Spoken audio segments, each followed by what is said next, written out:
एकदम से किसी को क्या शुगर हो जाती है, या इसके लिए पहले आप अपनी बॉडी को तैयार कर रहे होते हैं? बिल्कुल, आपका बड़ा अच्छा सवाल है कि ये कोई नज़ला ज़ुकाम नहीं है कि आप रात सोएं और सुबह उठें आपको शुगर हुई पड़ी हो। शुगर का जो प्रोसेस है ये कई सालों से आपकी बॉडी में चल रहा होता है। अच्छा। और बाज़ औक़ात कुछ लोगों को अलामात आ भी रही होती है, लेकिन वो उसको थकावट या वैसे ही मूड पे या नींद की कमी या वैसी चीज़ों पे डाल के अक्सर इग्नोर कर रहे होते हैं। या बाज़ औक़ात लोगों को कुछ अलामात आती भी नहीं है, लेकिन उनके अंदर प्रोसेस चल सकता है। जो कॉमन इसकी सिम्टम्स हैं, जो अलामात हैं जो शुगर ज़्यादा होने की इंडिकेट करती हैं, उसमें पेशाब का बार बार आना, अच्छा। प्यास का ज़्यादा लगना, पानी पीने के बाद थोड़ी देर बाद फिर आपको प्यास लग जाए। इसके अलावा हर वक्त थकन रहे आपको, फटीग रहे। इसके अलावा आपका एकदम वेट बहुत ज़्यादा कम होना शुरू हो जाए या बहुत ज़्यादा बढ़ना शुरू हो जाए। और इसके अलावा आपकी नींद डिस्टर्ब होना शुरू हो जाए। तो ये चीज़ें इंडिकेट करती हैं कि आपकी बॉडी में कोई प्रोसेस चल रहा है डायबिटीज़ के हवाले से या शुगर के हवाले से। अब तो ये ना कुछ किसी एक स्पेसिफिक एज में जाके लोगों को शुगर होती थी, अब तो बहुत यंग एज में, तो यंग एज में भी ये अलामात हों तो आपको अपना शुगर टेस्ट कराना है? बिल्कुल ऐसा ही है। पहले हमारे पास जो शुगर की जो मेजर जो टाइप्स हैं वो टाइप 1 और टाइप 2 हैं। जो टाइप 2 थी पहले तो ये 40 साल के बाद होती थी, आज से कोई पीछे 5-10 साल पीछे चले जाएं। लेकिन अब जो टाइप 1 जो होती थी वो अमूमन 20 साल से नीचे उम्र में होती थी।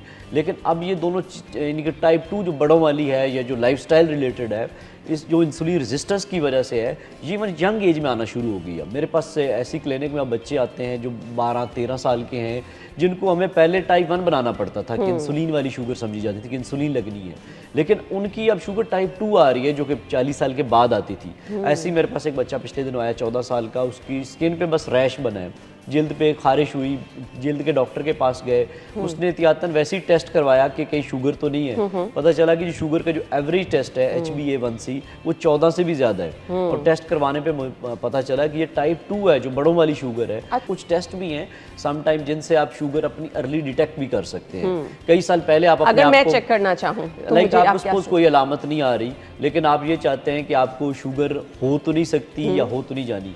जो शुगर के जो मेन स्ट्रीम टेस्ट हैं उसमें फास्टिंग शुगर समझी जाती है कि आप खाली पेट निहारमो सुबह शुगर चेक करें रात खाने के 8-10 घंटे के बाद, या रैंडम चेक करें जो खाने के 2 घंटे बाद चेक की जाती है।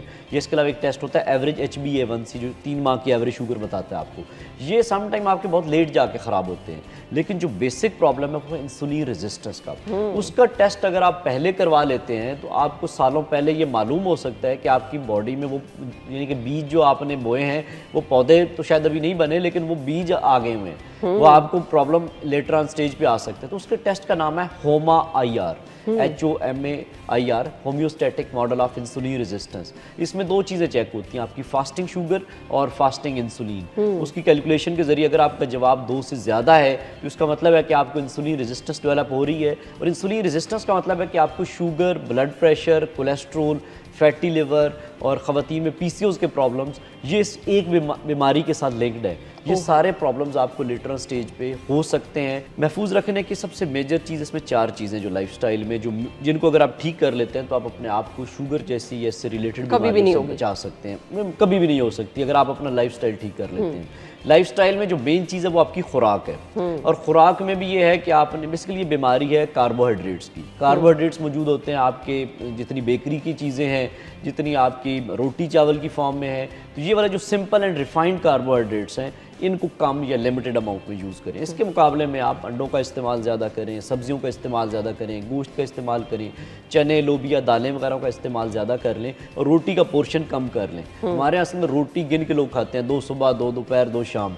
रोटी ना हो तो पेट नहीं भरता।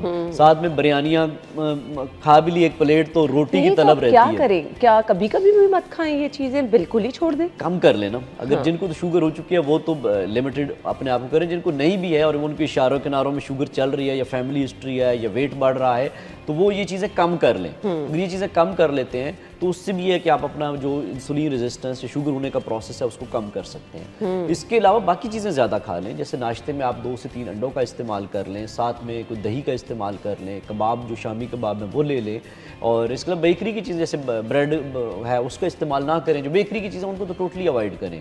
फास्ट फूड जो जंक फूड है उसको टोटली अवॉइड करें।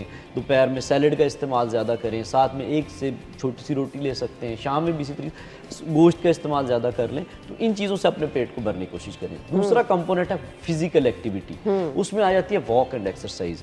अभी हमारे यहाँ होता ही है कि अस्पताल किसी भी चले जाए तो आपके पास लंबी लाइन कतार लगी होती है अस्पतालों में।